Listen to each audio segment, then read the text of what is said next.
성경 말씀 같이 봉독하도록 하십시다.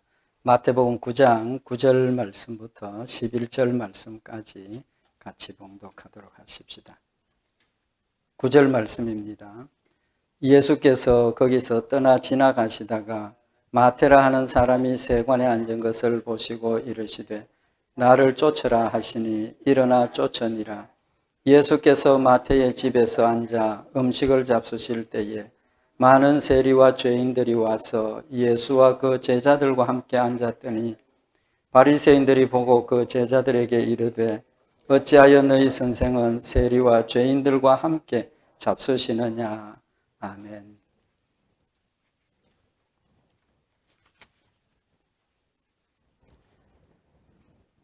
지난 주일날 본문 말씀을 통해서 하나님이 우리를 사랑하시고 용서하시는 긍휼의 하나님, 또 긍휼하심을 우리에게 베푸시기를 원하시고 또 긍휼을 베푸시는 하나님이시라는 사실을 우리가 말씀을 상고를 했습니다.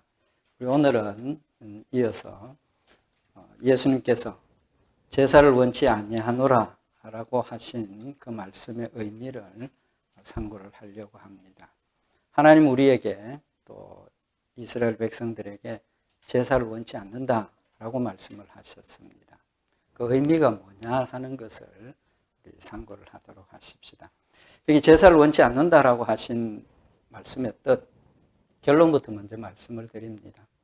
하나님께서 우리에게 제사를 원치 않는다라고 하시는 이 말씀의 의미는 하나님의 긍휼하심, 긍휼을 원하시고 우리에게 긍휼을 베푸시는 하나님이시라는 사실을 다시 한번 강조하시는, 기억하라는 그런 말씀입니다. 예를 들면 제가 우리 딸에게 아침에 가서 커피 한 잔 태워오느라 그리고 그 커피를 타는데 설탕 2스푼 넣고 프림 1스푼 넣고 커피 타오라고 부탁을 하죠. 예 하고 이제 갔습니다. 이제 커피를 태워가지고 왔습니다. 맛을 보니까 그게 설탕도 안 들어가고 프림도 안 들어가고 블랙 커피를 가지고 왔습니다. 그럼 제가 뭐라고 이야기를 하겠습니까?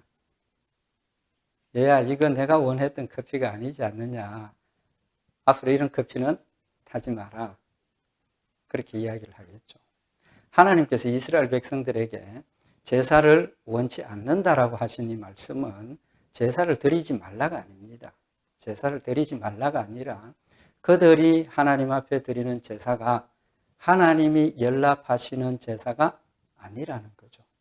그 말은 그들이 열심히 제사는 드렸지만 하나님이 원하시는 대로 제사를 드려야 하나님이 기쁘시게 받으시고 약속하신 대로 축복을 해 주실 텐데 그들이 형식은 잘 갖추어서 제사를 드렸습니다.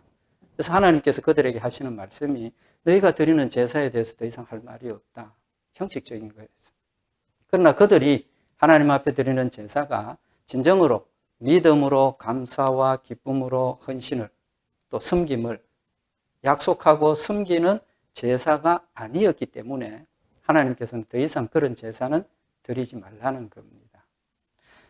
이스라엘 백성들, 특히 제사장들이나 서기관들, 바리새인들 신앙적으로 앞섰다고 생각하고 있는 그들이 영적인 지도자들이 하나님 앞에 드리는 제사가 하나님이 원하시는 그런 제사가 아니었다는 걸 우리에게 말씀을 하시는 것이고 지난 주일날도 말씀을 상고했던 것처럼 바리새인들이 세리와 함께 있는 예수님에 대해서 또 함께 식사하는 예수님에 대해서 하나님의 긍휼하심과 용서를 이해를 못했기 때문에 판단하고 정죄했던 그런 그들의 잘못을 지금 지적을 하시고 하나님이 원하시는 흠량하시는 제사를 드리라고 교훈하시는 말씀인 겁니다.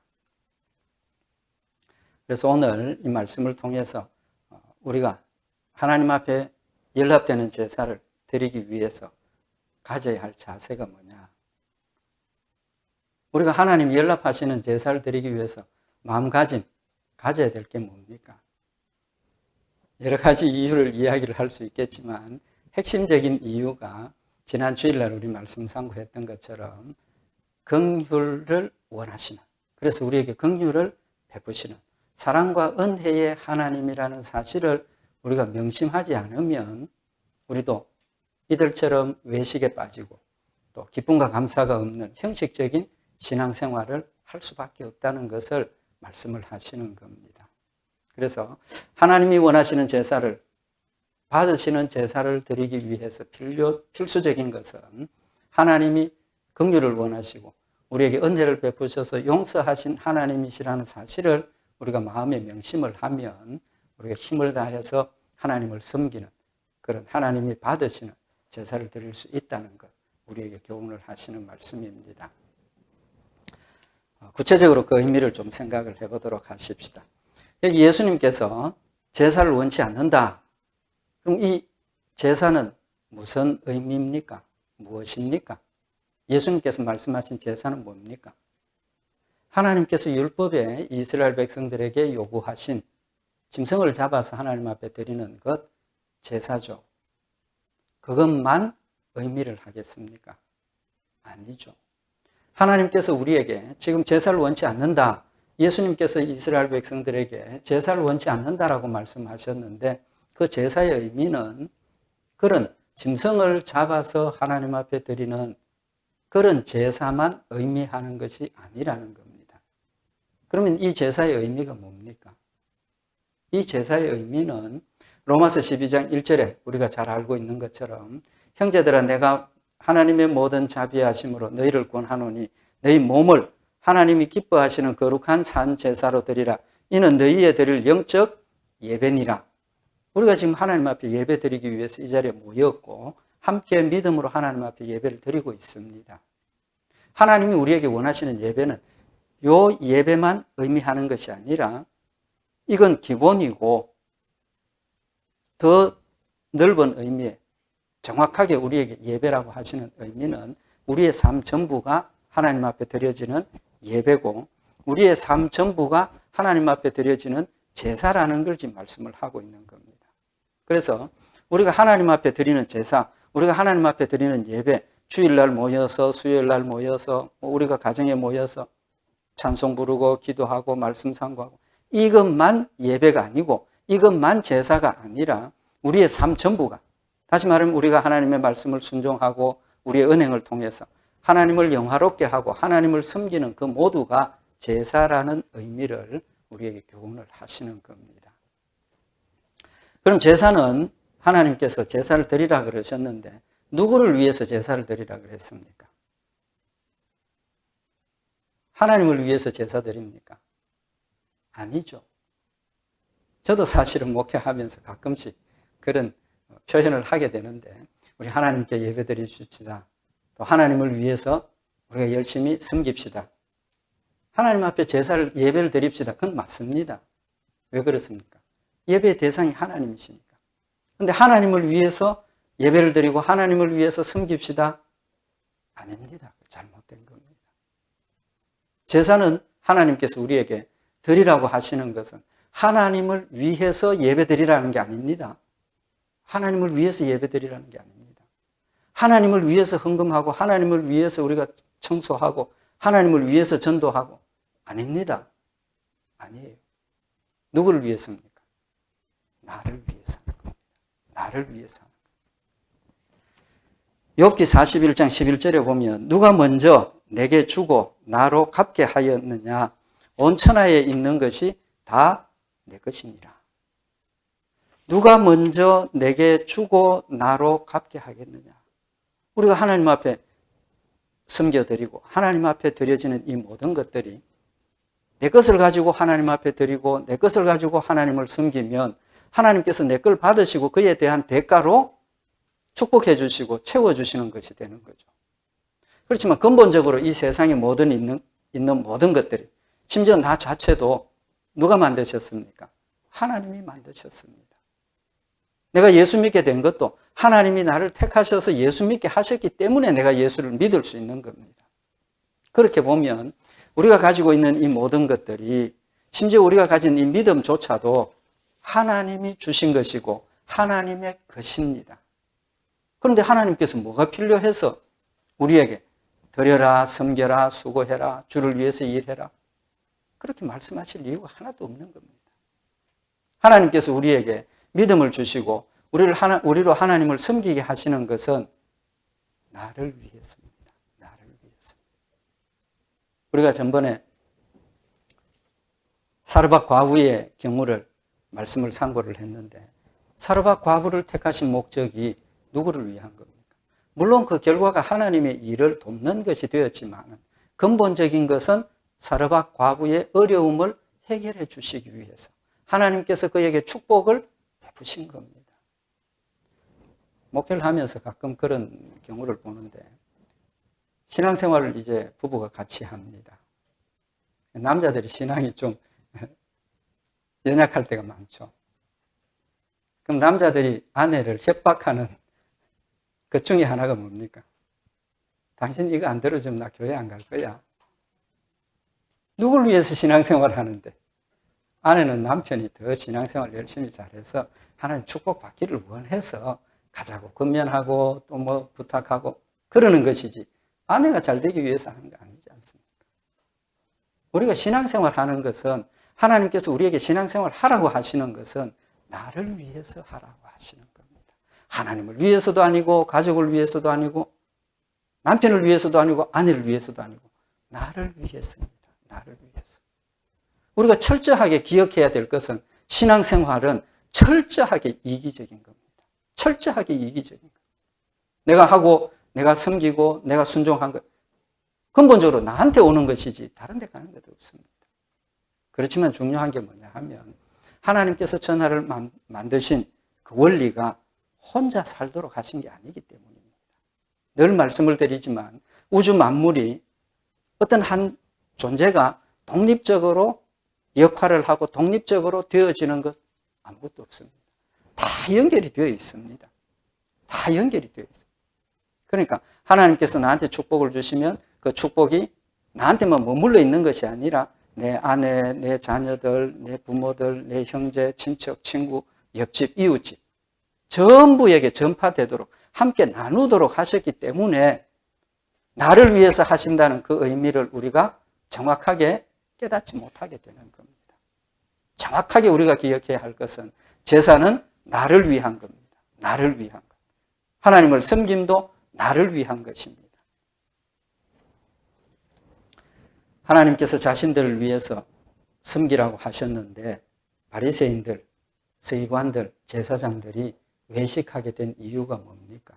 하나님 주신 이 은혜의 방편을 통해서 자기를 자랑하고 자기의 것을 드러내려고 하는 그런 잘못된 마음이 있었기 때문에 하나님 주신 이 은혜의 방편이 나에게 주시는 축복의 방편이 잘못되어지고 하나님께 외면받는 그런 결과가 되어진 겁니다. 그러면 바리새인들이 외식하게 된 이유가 뭡니까? 제일 근본적인 이유는 하나님의 말씀을 철저하게 순종해야 된다라는 생각을 가지고 있었기 때문입니다.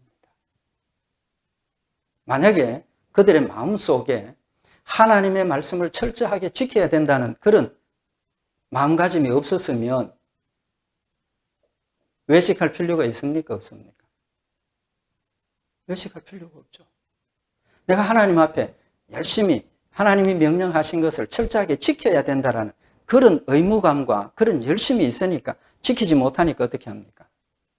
그걸 감추기 위해서 법도 바꾸게 되고 기준도 바꾸게 되고 사람들 앞에서 다 지킨 것처럼 보여지게 하는 결과를 가져오는 겁니다.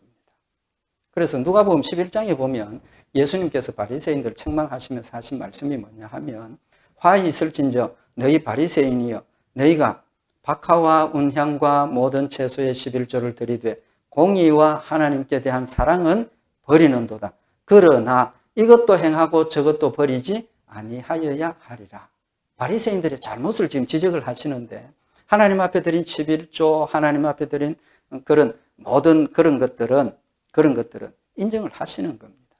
그렇지만 거기에 뭐가 없다는 겁니까? 공의와 하나님께 대한 사랑은 버렸다는 겁니다. 마음이 없다는 겁니다. 진정으로 믿음으로 드리는 게 아니라는 겁니다. 하나님 우리의 것을 받으실 때 것만 받으시는 것이 아니라 우리의 뭐까지? 마음까지 받으시는 겁니다. 마음을 보시는 하나님이십니다.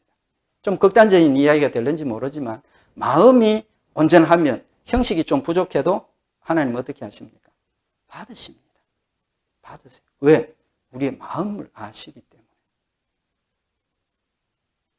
그것을 무시해버리고, 다시 말하면 하나님의 그 긍휼과 용서하심과 사랑을 무시해버리고 나니까 형식에 치우치게 되고 형식에 매달리게 되고 결국은 하나님과는 점점 더 멀어져 버리게 되는 결과를 가져오는 겁니다. 이들이 하나님이 주신 그 은혜와 사랑을 깨닫지 못하고 하나님이 주신 그 말씀에 대한 열심은 있었지만 깨닫지 못해서 결국은 외식하고 넘어지게 되는 결과를 가져온 겁니다. 그 이유가 예수님께서 말씀하신 긍휼을 깨닫지 못했기 때문에, 긍휼하신 하나님이심을 깨닫지 못했기 때문에 넘어지게 된 겁니다. 하나님의 속성이 여러 가지 있죠. 중요한 것이 공의와 사랑입니다. 공의와 사랑. 근데 사랑은 빼버리고 공의만 남으면 어떻게 됩니까? 하나님 앞에 갈 수 없습니다. 하나님 앞에 설 수 없습니다. 왜 그렇습니까? 공의는 내 죄를 범한 대로 심판하셔서 처벌하시는 것이고 또 내가 하나님 말씀대로 순종하고 하나님을 섬겼던 대로 뭐 해주시는 겁니까? 축복해 주시는 겁니다. 근데 우리는 근본적으로 우리 힘으로 하나님 말씀을 순종할 수도 없고 우리의 본질적인 모습이 죄인이기 때문에 하나님의 공의로우심만 우리 앞에 있으면 우리는 하나님 앞에 설 수 없습니다. 누구도 하나님 앞에 설 수 없습니다. 그래서 요한계시록 6장에 보면 무슨 말씀이 있느냐 하면 예수님 심판하러 오셨을 때 죄인들이 고백하는 게 산과 바위에게 이르되 우리 위에 떨어져 보좌에 앉으신 이의 나체서와 어린 양의 진노에서 우리를 가리우라. 심판대 앞에 설 수가 없는 겁니다. 심판대 앞에 서면 지옥 가는 게 분명하니까 산과 바위에게 날 좀 하나님의 얼굴에서 다시 말하면 심판대 앞에 서지 않도록 가리워 달라고 요구를 하게 된다는 겁니다. 그런 상황이 벌어지기 때문에 우리가 죄인으로서 하나님 앞에 서면 공통적으로 모든 사람이 나타내는 태도가 뭡니까? 첫째는 자신의 죄를 감추려고 합니다. 왜? 죄가 드러나지 않으면 내 죄를 인정하지 않을 수 있으니까. 스스로 자신의 죄를 감추려고 합니다. 두 번째는 어떤 모습이 됩니까? 내가 죄를 범했지만 죄를 인정하지 않으려고 합니다. 인정하지 않으려고 하니까 뭐 하게 됩니까? 핑계를 대죠. 하나님 이랬습니다. 하나님 저랬습니다. 재판장님 내가 형편이 이랬습니다.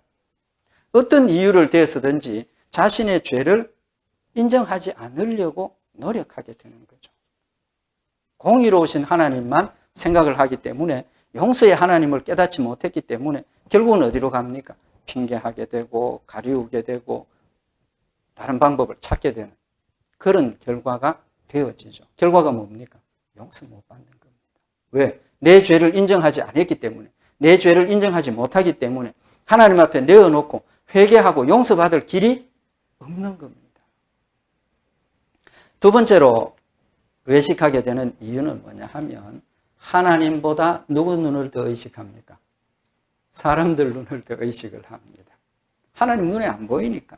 당장 급한 게 눈앞에 보이는 사람들 눈이 의식이 되는 거죠. 그러니까 사람들 눈에 의식이 되니까 어떻게 합니까? 사람들은 내 속을 모르고 사람들은 내 마음을 모르니까 마음은 지금 속에서 부글부글 끓지만 겉으로는 어떻게 합니까? 상냥하게 아름답게 겸손하게 예의 바르게. 결국은 사람들 앞에 부끄러움을 당치 않기 위해서 외식하게 되는 거죠. 외식하게 되는 거죠. 근데 그까지만 해도 좀 이해를 할 텐데 그 다음 단계가 어디로 갑니까? 자랑하려고 합니다. 자랑하려고. 나는 죄를 범해서 죄인인데 사람들 앞에서는 내가 철저하게 하나님 말씀을 순종하고 하나님을 섬기는 것처럼 드러내기를 원하게 돼요. 자랑하려고 하는 결과가 되어지는 거죠. 그래서 바리새인들이나 제사장들, 서기관들이 기도하는 시간에 어디로 갑니까? 사람들 많이 모이는 곳에 가서 기도할 때 어떻게 기도합니까? 큰 소리로 하나님 나는 11조 하게 하셔서 감사합니다. 나는 이렇게 11조를 했습니다. 하나님 나는 1회에 2번씩 금식했습니다. 나는 사랑을 베풀었습니다. 구제했습니다. 큰 소리로 기도하는 기도가 하나님 앞에 드리는 기도가 되고 내 마음을 다해서 하나님을 섬기고 하나님께 구하는 기도가 되어야 하는데 그런 내용은 회개의 내용은 사라져버리고 자신이 어떻게 했다라는 걸 광고하고 선전하는 기도가 되어지는 거예요. 마태복음 6장 16절에 보면 금식할 때 너희는 외식하는 자들과 같이 슬픈 기색을 내지 말라. 저희는 금식하는 것을 사람에게 보이려고 얼굴을 흉하게 하느니라. 내가 진실로 너희에게 이르노니 저희는 자기 상을 이미 받았느니라. 예수님께서 사람들 앞에 자랑하고 사람들이 그걸 보고 와 잘한다 훌륭하다 칭찬을 이미 받았다는 겁니다. 받았다는 하나님 앞에는 의미가 없다는 말씀을 하고 있는 겁니다. 그 다음에 이제 또 이렇게 외식하게 되는 이유가 뭐냐 하면 제일 중요한 것 중에 하나입니다.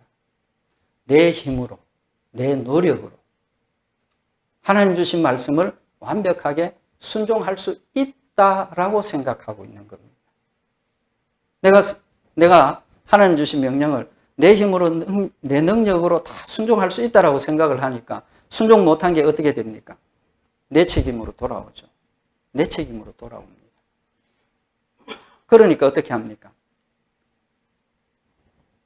외식하게 되어지는 겁니다. 내 능력으로 할 수 있는데 못했다고 생각을 하니까 자신의 잘못이고 자신의 책임이니까 그걸 면하기 위해서 외식하게 되고 급기 어떤 일이 벌어집니까? 서기관들이나 바리새인들, 제사장들은 하나님의 율법을 해석하는 권한이 있기 때문에 그들이 하나님의 법 해석을 하나님이 원하시는 기준에서 인간적인 기준으로 낮추어 버리는 겁니다. 예를 들면 안식일 날 일하지 말라는 거죠. 제일 중요하게 생각하는 법 중에 하나인데 안식일 날 일하지 말라. 일 안 하고 됩니까? 안 됩니까? 안 됩니다. 안 됩니다. 일해야 돼요. 그러면 그 일이라는 개념이 뭡니까? 참 사람들의 머리가 잘 돌아가죠. 이 제사장들, 율법사들, 서기관들, 바리새인들이 일이라는 개념이 뭐냐? 그걸 생각을 하기 시작을 한 겁니다. 그래서 하나님께서 일하지 말라는 것은 어디까지입니까? 이스라엘 백성들이 안식일 지킬 때 광야에서 자기 집 밖으로 못 나오게 하셨습니다. 집 안에서 안식일 전날 만나 주신 거 다 거두어 가지고 안식일 날 먹을 수 있도록 다 준비하고 안식일 날은 그 안에서 그냥 먹고 감사하고 하나님의 은혜를 기억하는 그런 개념을 주셨다면 안식일 날 밖에 나가는 게 아니라 모든 게 일이라는 겁니다. 근데 이들은 생각하기를 일의 개념이 뭐냐? 그래서 예를 들면 길 가는 것. 오리를 가면 일이 아닙니다. 오리에서 한 발짝 더 들어가면 뭡니까? 일입니다. 일. 이제 그 의미를 우리에게 교훈하시는 시간이 가니까 사도행전 1장 12절에 보면 제자들이 감람원이라 하는 산으로부터 예루살렘에 돌아오니 이 산은 예루살렘에서 가까워 안식일에 가기 알맞은 길이라. 여기 뭐라고 표현이 되어 있습니까? 안식일에 가기 알맞은 길이다. 이 표현이 뭡니까? 그들이 기준으로 정해놓은 예를 들면 오리, 감람원이라는 산에서 예루살렘까지의 거리가 오리 미만이라는 겁니다. 4km 미만이라는 겁니다. 그러니까 감람원에서 안식일이지만 예루살렘까지 갈 수 있습니까? 없습니까? 갈 수 있는 겁니다. 만약에 그 거리가 오리가 넘어서 10리였다면 가면 됩니까? 안 됩니까? 안 되는 거예요. 그러니까 얼마나 하나님의 말씀을 자의적으로 인간적인 기준으로 해석을 해서 지키지 못한 것을 지켰다라고 생각을 하는 겁니다. 거기까지 지금 도달해 있는 겁니다. 무엇 때문입니까? 나는 지킬 수 있고 지켜야 하는데 못 지켰으니까 건방지게도 하나님이 만들어 놓으신 법의 기준을 변경시켜서 하나님은 죄라고 하시는데 본인들은 죄가 아니라고 주장을 하는 결과까지 나타나게 되었다는 겁니다. 그러니까 하나님께서는 뭐 합니까? 참 답답하죠. 왜 답답합니까? 하나님은 내 힘으로, 우리의 힘으로 하나님의 말씀을 절대로 순종할 수 없다는 걸 이미 알고 계시고 인정하고 계십니다. 근데 나는 할 수 있다 그러고 그걸 인정을 안 하려고 하니까 하나님 너무너무 답답하신 겁니다. 그러니까 뭐라고 말씀하십니까? 얘야 정신 차려라. 얘야 정신 차려라. 나는 사랑의 하나님이야. 나는 용서의 하나님이야. 난 너희를 위해서 용서하기 위해서 이렇게 기다리고 있고, 나는 너희를 용서하기 위해서 준비하고 있고, 난 너희를 용서하기 위해서 예수 그리스도를 이 땅에 보내어서 용서하도록 다 준비했어. 그걸 말씀을 하고 계시는 겁니다. 우리도 마찬가지입니다. 그 용서와 긍휼의 하나님이심을 빼버리고 공의의 하나님만 마음에 새겨 있으면 영원토록 우리는 용서받을 수 없습니다. 영원토록 우리는 외식할 수밖에 없습니다. 그래서 예수님께서 하나님은 긍휼을 원하시는 분이라는 사실을 강조하시고 말씀을 하고 있는 거예요. 세리의 집에 들어가서 세리들과 함께 식사하시는 그 자리를 눈으로 보여주셔서 하나님께서 용서하시는 분이라는 사실을 깨닫게 하시는 겁니다. 지난 주일날 말씀을 상고를 했지만 세리의 그 이스라엘 백성들이 세리를 대하는 태도가 어느 정도냐 하면 세리는 교회 출입을 금했습니다. 세리는 헌금해도 안 받습니다. 헌금 안 받습니다. 그리고 재판이 벌어졌는데 정인으로 세우려고 하면 세리이기 때문에 정인으로 세우지 않습니다. 무슨 의미인지 충분히 얼마나 그를 죄인으로 대했는지 아시겠죠. 그런 사람의 집에 예수님이 제자들과 함께 들어가서 그들 한 사람이 아니고 여러 세리들과 함께 식사를 하시는 걸 보면 어떤 마음이 들겠습니까? 우리도 똑같을 겁니다. 그런 일을 통해서 하나님께서 우리를 얼마나 철저하게 용서하시고 우리를 사랑하시는가 하는 것을 보여주신 하나님이십니다. 성경 말씀에 이미 하나님께서 이런 긍휼과 은혜의 하나님이라는 사실을 우리에게 말씀을 하셨습니다. 시편 78편 38절에 보면 오직 하나님은 자비하심으로 죄인을 사하사 멸하지 아니하시고 자비하심으로 하나님의 긍휼과 자비하심으로 죄악을 사하사 멸하지 아니하시고 하나님께서 우리의 죄대로 처치하지 않는다는 그 진노를 여러 번 돌이키시며 그 분을 다 발하지 아니하셨으니 하나님께서 우리를 용서하시고 은혜를 베푸시는 이유를 지금 말씀을 하시는 겁니다. 그 이유가 뭡니까? 시편 78편 39절에 보면 저희는 육체뿐이라 가고 다시 오지 못하는 바람임을 기억하셨음이로다. 하나님은 나라는 존재가 바람과 같은 존재예요. 바람과 같은 존재. 어디에 정해져 있지도 않고 서 있을 수도 없고 존재할 수도 없는 흩날리는 바람과 같은 존재라는 사실을 이미 하나님께서 아신다는 겁니다. 아신다는 겁니다. 시편 103편 14절에 보면 이는 저가 우리의 체질을 아시며 우리가 진토임을 기억하심이로다. 하나님 나라는 존재가 흙에서 왔고 흙이라는 사실을 아신다는 겁니다. 내 힘으로 할 수 없다는 걸 하나님이 아시고 인정하고 계신다는 겁니다. 하나님은 알고 인정하고 계시는데 나는 어떻게 합니까? 나는 그걸 모르고 내가 할 수 있다라고 자꾸 생각을 하니까 하나님의 은혜와 사랑을 받을 여지가 없어져 버리는 겁니다.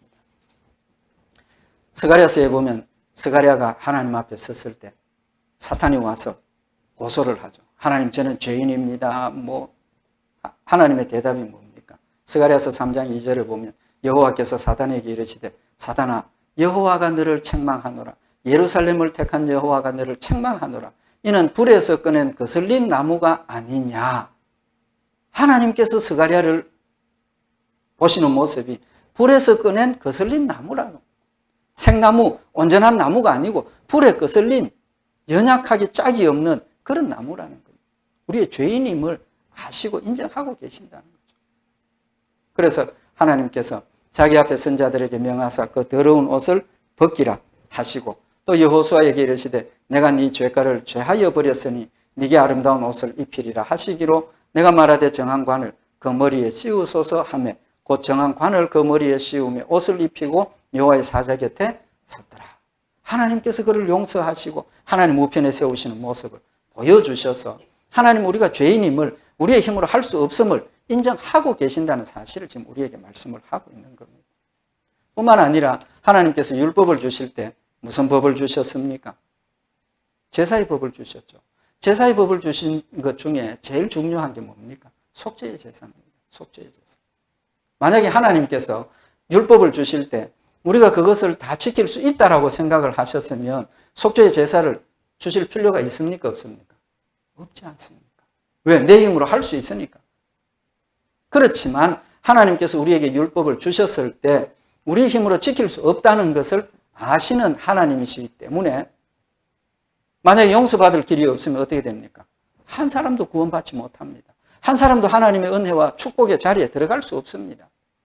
그렇기 때문에 하나님께서 하나님의 택한 백성들이 용서받고 구원받을 길을 열어주시기 위해서 속죄의 제사를 주신 겁니다. 양 한 마리 잡아서 그 드리는 그걸로 내 죄를 용서하실 수 있는 길을 열어주신 겁니다. 왜입니까? 우리의 힘으로 할 수 없다는 걸 아시기 때문입니다. 아시기 때문에. 뿐만 아니라 마태복음 20장에 보면 하나님께서 누구를 보내셨습니까? 예수 그리스도를 나와 같은 인간으로 이 땅에 보내셔서 내 죄를 대신해서 십자가에 못 박혀 죽게 하심은 우리 힘으로는 절대로 하나님 말씀 순종할 수 없다는 것을 아셨기 때문에 그 문제를 해결하기 위해서 죄의 삭은 사망이라고 하신 하나님의 공의를 이루시기 위해서 독생자 예수 그리스도를 이 땅에 보내셔서 나의 죄를 대신해서 십자가에 못 박혀 죽게 하시고 부활하게 하신 겁니다. 하나님은 아십니다. 내 힘으로는 절대로 하나님 말씀 순종할 수 없다는 것을 아시는 겁니다. 이미 우리에게 보여주셨지 않습니까? 그럼에도 불구하고 나는 내가 할 수 있다라고 생각을 하고 내가 하겠다고 주장을 한다면 해결이 됩니까? 안 됩니까? 절대로 해결이 안 됩니다. 하나님 우리에게 용서를 하시기를 원하신다. 지난 주일날 말씀을 참고했는데 어느 만큼 용서하기를 원하십니까? 로마서 2장 4절에 보면 혹 네가 하나님의 인자하심이 너를 인도하여 회개케 하심을 알지 못하여 하나님의 인자하심이 나를 인도해서 회개케 하심을 알지 못하여서 그의 인자하심과 용납하심과 길이 참으심의 풍성함을 멸시하느뇨. 하나님 우리에게 긍휼을 베푸시기를 원하시고 용서하시기를 원하시는데 우리가 그걸 깨닫지 못하면 하나님의 길이 참으심의 의미도 깨닫지 못하는 겁니다. 하나님 어디까지 참으십니까? 내가 회개하고 용서받을 때까지 참으시는 하나님이십니다. 대표적인 예가 사도 바울이 스스로 고백하기를 자신이 하나님의 은혜로 사도가 된 그것이 베드로후서 3장 15절에 보면 베드로가 그 사실을 지금 이야기를 하는데 또 우리 주의 오래 참으심이 구원이 될 줄로 여기라. 하나님께서 우리를 오래 참으심이 구원이 된다는 것. 언제까지 오래 참으십니까? 내가 회개할 때까지 참으시기 위해서. 사도 바울 잘 아시죠? 사도 바울이 어디까지 갔습니까? 교회를 핍박하고 예수 믿는 사람을 옥에 가두는데 심지어 스데반을 죽이게 하는 일에 정인으로 나섰던 사람입니다. 정인으로 나섰던 사람. 자기 사는 곳에만 아니라 다른 곳에 있는 예수 믿는 사람들까지도 핍박하기 위해서 찾아다녔던 사람입니다. 하나님 긍휼하심이 없었다면 어디까지 참으시겠습니까? 막 그냥 자기 살고 있는 지역에서 예수 믿는 성도들 핍박하는 것, 막 그까지는 이해를 한다 할는지 모르지만 각 지역을 다니면서 예수 믿는 사람을 잡아서 죽이고 스데반을 죽이는 그런 일을 하셨는데 하나님 참으셨다. 사도 바울이 디모데전서 1장 16절에 보면 그러나 내가 긍휼을 입은 까닭은 예수 그리스도께서 내게 먼저 일체 오래 참으심을 보이사 후에 주를 믿어 영생 얻는 자에게 본이 되게 하려 하심이라. 사도 바울을 어디까지 참으셨다는 겁니까? 바울이 예수를 믿고 회개할 때까지 참으셨다는 겁니다. 왜 지금 심판이 늦어집니까? 왜 심판이 늦습니까? 아직도 용서받아야 할 자들이 남아있기 때문에, 아직도 택한 백성들이 남아있기 때문에 이 세상이 말세의 말세라고 할 만큼 죄악이 관영한 세상이 되었지만 하나님께서 지금도 참고 계시는 것은 하나님의 택한 백성들, 구원받아야 할 백성들이 아직도 남아있기 때문입니다. 남아있기 때문에. 그러면 그런 사실을 모르고 믿지 않는 자들이 조롱하지 않습니까? 야, 지옥 많은 데는, 천국 많은 데서 하나님 없다. 이 세상 돌아가는 것이 이렇게 악함에도 불구하고 하나님께서 심판하지 않는다는 것은 뭔가 이상하다. 그런 이야기 하는 사람들이 있지 않습니까? 왜 지금까지 참으십니까? 왜 아직도 참으십니까? 하나님 택한 백성들 구원받아야 할 백성들이 남아있기 때문에 그들도 회개하고 돌아와서 구원받기를 원하시기 때문에 하나님 지금도 참고 계시는 겁니다. 예수님께서 양 100마리가 있는데 한 마리 잃어버렸어요. 한 마리 잃어버렸어요. 그 한 마리 찾기 위해서 99마리 우리에 넣어놓고 찾으러 나서시는 하나님이시라는 사실을 우리에게 교훈을 하고 있는 겁니다. 한 사람까지라도, 한 사람, 마지막 한 사람도 찾으시고 용서하시는 하나님이십니다. 율법을 주신 목적이 뭡니까? 죄를 깨닫게 하기 위해서. 하나님 우리를 죄를 깨닫게 하시는 목적이 뭡니까? 회개하도록 하기 위해서. 죄를 알아야 회개합니다. 죄인 줄 알아야 인정하게 되고 회개하게 되는 겁니다. 죄인 줄 모르면 회개할 수 있습니까? 없습니까? 모르는 겁니다. 그래서 로마서 5장 20절에 율법이 가입한 것은 범죄를 더하게 하려 함이라. 그러나 죄가 더한 곳에 은혜가 더욱 넘쳤다. 율법이 있기 때문에 죄를 죄로 알게 되고 죄를 죄로 인정하게 되고 그걸 통해서 회개하고 용서받기 때문에 율법이 있는 곳에 범죄가 더 많고 죄가 더한 곳에 뭐가 더 많다? 은혜가 더 많다. 왜? 용서함이 더 많기 때문에. 죄 용서함이 커지면 커질수록 은혜가 커지는 겁니다. 그래서 사도 바울이 나는 죄인 중에 괴수로다 라고 고백한 그것이 사도 바울의 마음속에 하나님의 은혜가 얼마나 큰가 하는 것을 우리에게 보여주시는 겁니다. 그렇게 사도 바울의 마음속에 하나님의 은혜와 사랑이 크게 자리 잡고 있으니까 그의 목숨도 누구를 위해서? 하나님을 위해서 내어놓을 수 있었고 죽음이 기다리고 있다는 사실을 알았지만 그 죽음도 두려워하지 않고 누구를 위해서?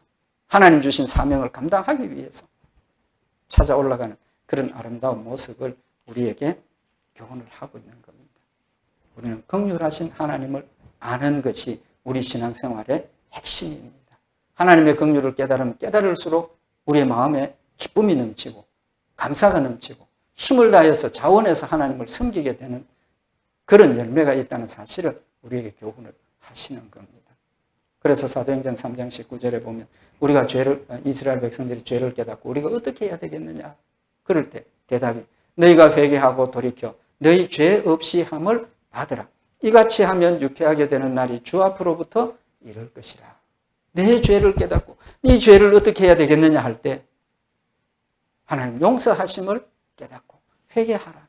그러면 하나님 주시는 그 유쾌함, 즐거움, 기쁨이 우리에게 있다는 사실을 말씀을 하시고 히브리서 4장 16절에 보면 그러므로 우리가 긍휼하심을 받고 때를 따라 돕는 은혜를 얻기 위하여 은혜의 보좌 앞에 담대히 나갈 것입니다. 하나님 앞에 자꾸 나가야 돼요. 죄가 생각나면 생각날수록 더 하나님께 가까이 가야 하고 죄가 생각날 때 감추고 핑계하고 덮으면 용서받을 수 없다는 사실을 말씀을 하고 있는 겁니다. 예수님 지금도 우리에게 말씀하고 계십니다. 마태복음 11장 28절에 수고하고 무거운 짐진 자들아 다 내게로 오라. 너희를 쉬게 하리라. 하나님 우리를 부르시면 우리로 평안을 얻게 하시고 생명을 얻게 하시고 구원을 얻게 하시기 위함이라는 사실을 말씀을 하고 있습니다. 긍휼하신 하나님이십니다. 끝까지 우리를 사랑하시고 용서하시는 하나님이십니다. 내 죄를 감출 것이 아니라 낱낱이 하나님 앞에 내어놓고 용서함을 받고 우리는 하나님 주신 그 용서의 기쁨과 감사가 충만해서 정말 뜨겁게 하나님을 사랑하고 섬기는 복된 성도들이 되시기를 바랍니다. 기도드리십시다. 사랑의 하나님 아버지, 말로 다 할 수 없는 우리의 죄들을 용서하시고 하나님의 사랑과 은혜 가운데 평강과 기쁨을 주심을 다시 한번 마음에 새기는 저희들 되게 하시고 우리의 잘못을 감추고 덮을 것이 아니라 하나님 말씀 가운데 내어놓고 회개하고 자복하는 저희들 되게 하시고 하나님 주신 은혜와 사랑의 기쁨과 감사가 되게 하셔서 뜨겁게 하나님을 사랑하며 주를 섬기며 승리하는 복된 성도들과 교회가 되도록 주님 축복하여 주시옵소서. 늘 함께 하실 줄 믿고 감사드리오며 우리 주 예수 그리스도의 이름으로 기도드리옵나이다. 아멘.